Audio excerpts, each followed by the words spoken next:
नमस्कार मित्रों, आज हमारे साथ उपस्थित हैं मऊगंज विधानसभा क्षेत्र के पूर्व विधायक सुखेंद्र सिंह बन्ना। वर्तमान में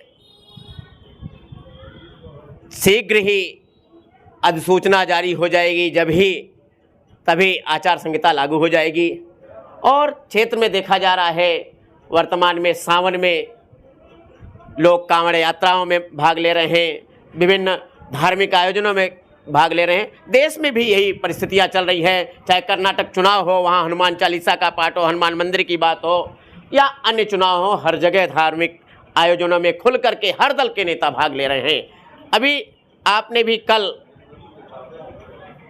दुबिया से मंडपहा तक आपने कांवड़ यात्रा में भाग ली है। आखिर आगामी चुनाव को, इस प्रजातंत्र को क्या मोड़ देना चाहते हैं आज के राजनीतिक दल के लोग? हमारे पूर्व विधायक जी से इसी विषय पर क्वेश्चन है। देखिए, आपने कहा कि देश में, प्रदेश में तमाम तरह के आयोजनों में चुनाव को लेकर के बहुत सारे लोग शामिल हो रहे हैं, लेकिन मैं आपको बताना चाहता हूं कि देश में क्या हो रहा है, प्रदेश में क्या हो रहा है, ज़िले में क्या हो रहा है, मैं नहीं जानता। जहाँ तक मेरे सवाल या मेरे बारे में आपने चर्चा करी, तो आपको मालूम होना चाहिए कि मैं लगभग 25 से 28 साल हो गया इस समाज सेवा के कार्य में मैं तत्पर हूँ और कभी चुनाव को लेकर के मैंने कोई कार्यक्रम नहीं किया। बल्कि जब चुनाव होते हैं तो मेरे कार्यक्रम धीमे हो जाते हैं, जब चुनाव नाम नहीं रहते तो मेरे कार्यक्रम होते हैं। और फिर जो भी कार्यक्रम, अगर हाटा में मैंने भंडारे का कार्यक्रम किया, आपको मालूम है, उत्सव शिवरात्रि महोत्सव मनाया, वो भी लगभग परंपरागत कार्यक्रम है। मैं लगातार यज्ञ करता था, कुछ परिस्थितियां बनी जिसमें मैं यज्ञ का कार्यक्रम नहीं किया, तो मैं उसको शिवरात्रि महोत्सव का रूप दिया। हाँ, शिवरात्रि महोत्सव का कार्यक्रम आपका अलग था इस वर्ष का। आप देखें कि कितने लोग यहाँ पर श्रद्धालु इकट्ठा हुए, कोई हमें बताने की जरूरत नहीं। उसी तरीके से जहाँ मंडपहा की आपने बात करी है, तीसरा वर्ष है जहाँ हमने पदयात्रा में शामिल हुए। मैं उस टाइम शामिल हुआ जब कोरोना काल लगा हुआ था। तो मेरा ये कहना है कि मेरे कोई भी कार्यक्रम जो होते हैं वो कोई राजनीति से जुड़े हुए नहीं होते। कुल मिलाकर के यह आपका सतत चलने वाले कार्यक्रम हैं और आप धार्मिक प्रवृत्ति के व्यक्ति हैं, इसलिए ऐसे आयोजनों में भाग लेते हैं। ये मुझे सफाई नहीं देना कि मैं धार्मिक प्रवृत्ति का हूँ, लेकिन ये मेरे सब परंपरागत कार्यक्रम हैं, आए चल रहे हैं। कोई राजनीति का विषय नहीं है कि चुनाव आ गया, चुनाव आए जाए, इसके सब चीज़ों का मेरे सेहत पर कोई फर्क नहीं पड़ता। ये कार्यक्रम अनवरत चलता रहे, भगवान भोलेनाथ की कृपा हमारे क्षेत्र पर बनी रहे। बस मैं यही चाहता हूँ, किसान खुशहाल रहे, युवा खुशहाल रहे, बेरोजगारी दूर हो, लोगों को और गरीब खुशहाल रहें। इस कामना के साथ ऐसे कार्यक्रमों का आयोजन हम अपने क्षेत्र की जनता जनार्दन। चलिए विधायक जी, 15 अगस्त को मऊगंज जिले का पूर्ण रूप लेने जा रहा है और जिसमें आपकी भी कहीं न कहीं बहुत भूमिका रही है। दूसरी बात, भारतीय जनता पार्टी की सरकार में मुख्यमंत्री के द्वारा यह घोषणा की गई है। तीसरा, हनुमना जो आपका क्षेत्र है, आपका गृहनगर है, वहाँ भी कॉलेज की सौगात दी है, एडमिशन भी प्रारंभ हो चुके हैं और वह जन चर्चाएँ हैं कि इस कॉलेज को यहाँ तो संचालित किया जा रहा है, कहीं नगर से सीएम राज की तरह बाहर तो नहीं ले जाया जाएगा। इसमें से हम क्या कहना चाहते हैं आप? देखिए, कॉलेज के मुद्दे पर हम ज़्यादा नहीं बोलना चाहते, क्या कैसा, बशर्ते यह है कि हनुमना तो वैसे भी कॉलेज है, जहाँ कहीं भी किसी के एडमिशन नहीं हुए, हनुमना कॉलेज में। हनुमना में ज़रूरत की चीज़ थी बाईपास की, आप भी जानते हो। हनुमना में ज़रूरत है रीवा मिर्ज़ापुर रेल लाइन की। हनुमना में ज़रूरत है बाणसागर पानी की, जो हमारे अत्यंत आवश्यक। हमारा यहाँ का व्यापारी परेशान है, उसको भी ठीक से रोज़गार अभी नहीं मिल पाए, युवा बेरोजगार है। तो मेरा ये कहना है कि अगर ऐसी चीज़ें हों तो हम उस पर चर्चा करें।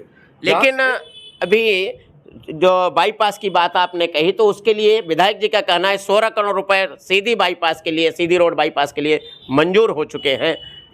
हम ये कहते हैं कि हो चुके हैं, होंगे, हम इस बात पे नहीं जाना। ज़रूरत की बात मैंने आपसे करी, अभी ज़िले की बात आपने करी। ज़िले के मुद्दे में कोई मेरी अकेले की लड़ाई नहीं थी, उसमें पूर्व के नेताओं ने भी काफ़ी संघर्ष किया है और नेताओं ने संघर्ष किया। हाँ, जहाँ तक ज़िले का मुद्दा, हमने पूरे ताकत से विधायक रहते हुए भी नहीं थे, तब भी जोरदारी से इस बात को उठाया। इवन देन कि हमने चैलेंज किया, जब शिवराज सिंह 2018 में उनकी जनदर्शन यात्रा थी, तब हमने कहा कि शिवराज जी तभी आएंगे जब उनको मुख्य घोषणा करनी होगी जिले की, अन्यथा हम उनको आने नहीं देंगे। हमसे तो जिले की घोषणा से आप खुश हैं? ये बताइए, जिले की लड़ाई हमने अकेले नहीं लड़ी है। हमारे क्षेत्र की जनता जनार्दन 50,000 लोगों ने गिरफ्तारियां दी है। शायद आप भी गए रहे हो उस गिरफ्तारी में, आप एज ए पत्रकार गए कि आप जनता जनार्दन के हिसाब से गए, आप जानो। मुझे तो 50,000 लोगों को प्रशस्ति पत्र देना है जिस आज़ादी की लड़ाई में लोग शामिल हुए और जिला आज बन रहा है। तो ये कोई गिफ्ट में जिला हमें नहीं मिला, ये जिला हमने लड़ करके लिया है। ठीक है, अगर हमारा देश आज़ाद हुआ तो अंग्रेज़ों ने छोड़ा और झंडा फहराया पंडित जवाहरलाल नेहरू ने, इस बात को मैं जानता हूँ। उसी तरीके से ये जिला है, जिला मुझे गिफ्ट में नहीं मिला, हमने लड़ करके लिया है। ये बात सही है, शासन प्रशासन का काम है। 15 अगस्त को झंडा फहरा, उसके बाद हम लोग भी 50,000 लोगों को प्रशस्ति पत्र देंगे कि इस आज़ादी की लड़ाई में आपकी महत्व भूमिका थी। मैं 50,000 लोगों को धन्यवाद देना चाहता हूँ। चलिए, बहुत बहुत धन्यवाद कि जिले की लड़ाई में आप सम्मिलित रहे, आपके साथ हजारों हजार लोग सम्मिलित रहे और तब जा कर के यह मुहिम पूरी हुई। लेकिन हनुमना को शासकीय कॉलेज की जो सौगात दी गई है, उसमें बहुत से लोगों का मानना है कि पूर्व से जो कॉलेज है उसे ही शासनाधीन कर दिया जाता और सेठ रघुनाथ प्रसाद यहाँ के एकमात्र स्वतंत्रता संग्राम सेनानी थे, उनके नाम पर यदि कर दिया जाता तो यह और अच्छी बात होती। इस विषय में क्या कहना आपका? देखिए, इसीलिए तो मैं इस बात को रेस नहीं किया। मैं जानता था कि अगर हनुमना में शासकीय कॉलेज हो जाएगी तो रघुनाथ प्रसाद महाविद्यालय का अस्तित्व समाप्त हो जाएगा और उसी को समाप्त करने के लिए एक साजिश की गई। स्वाभाविक है कि हमारे क्षेत्र में कुछ स्वतंत्रता संग्राम सेनानी थे, चाहे प्राइमरी स्कूल हो, चाहे हनुमान जी का मंदिर हो, चाहे आपके कॉलेज हो, सब उन लोगों की देन है। इस बात को कोई माने या न माने, लेकिन हनुमना के एक नागरिक होने के नाते हम सबका नैतिक कर्तव्य है कि हम अपने उस अवशेष को बचा करके रखें। लेकिन ठीक है, शासकीय कॉलेज खुलेंगे, कोई इधर होगा कोई उधर, तो इस बात पर हम नहीं जाना चाहते। लेकिन क्या कैसा करना हो जरूरी था कि नहीं, पर हनुमना में कॉलेज थी और हनुमना में उत्तर प्रदेश, मध्य प्रदेश, हमसे ज़्यादा तो उत्तर प्रदेश के लोगों ने हनुमना कॉलेज का लाभ लिया है। इतनी महत्वपूर्ण ये कॉलेज थी।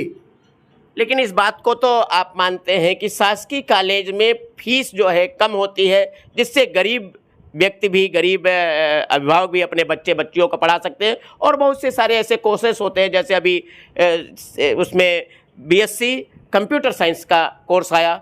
ऐसे कोर्सेज यहाँ नहीं, मऊगंज में भी नहीं है। इससे कहीं ना कहीं बहुत से बच्चों का फायदा होगा। निश्चित रूप से बच्चों का फायदा होगा। मऊगंज कॉलेज पंडित रामधनी मिश्रा जी ने जब खोला था, फिर उसी को शासकीय किया गया। आज पूरे मऊगंज नहीं, रीवा जिले तक के लोग मऊगंज का लाभ ले रहे हैं। और हमारे क्षेत्र का चाहे कांग्रेस में पैदा हुआ व्यक्ति हो, चाहे भाजपा में पैदा हुआ व्यक्ति हो, चाहे बहुजन में पैदा हुआ, अगर मऊगंज कॉलेज नहीं होती तो शायद बहुत सारे लोग पढ़ नहीं पाते।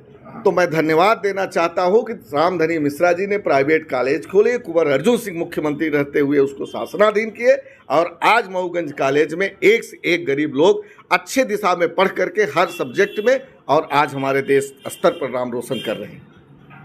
तो क्या आपकी सरकार बनेगी और आप एज ए जनप्रतिनिधि क्या इसको भी, जो सेठ रघुनाथ प्रसाद महाविद्यालय को भी शासनाधीन करने का प्रयास करेंगे?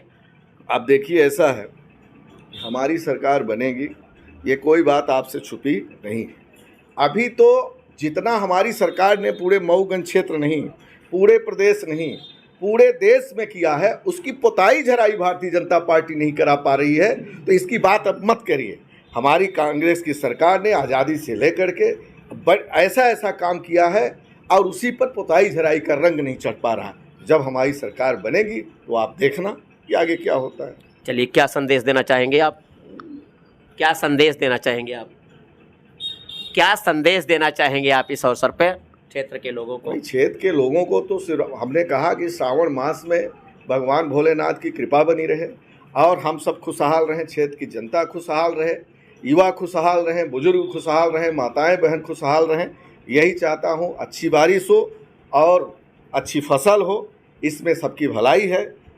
वैसे भी भारत कृषि प्रधान देश है, कोई हमें बताने की जरूरत नहीं। जय जवान जय किसान। धन्यवाद।